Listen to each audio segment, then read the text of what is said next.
سلامونه دوستانو، په دې هیله چې ټول به راته روغ او جوړ یاست. افغان اتلان به سبا د افغانستان پر مهال سهار 5 بجې د 2024 شلاوريز نړیوال جام په لړ کې به خپله لومړۍ لوبه د یوګانډا لوبډلې پر وړاندې ترسره کړي. ټاکل شوې ده چې د 2024 شلاوريز نړیوال جام د ویسټ انډیز او امریکا په کوربهتوب پیل شوی دی، چې لومړۍ لوبه کې امریکا او کاناډا لوبډلې سره مخ شولې، چې امریکا لوبډلې بریا پکښې ترلاسه کړله.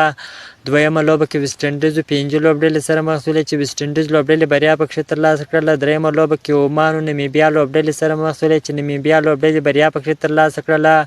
څلورمه لوبه هم دا اوس روانه ده، چې ویسټ انډیز او سریلانکا لوبډلو ترمنځ روانه ده. د افغانستان کرکټ ملي لوبډله څو ورځې وړاندې ویسټ انډیز ته ورسېدله، چې هلته د 11 ورځې تمریناتي کیمپ وروسته 2 تمریناتي سیالۍ هم ترسره کړې، چې په لومړۍ تمریناتي سیالۍ کې د عمان لوبډلې سره مخ شوه، چې هغه د باران له کبله لغوه شوله.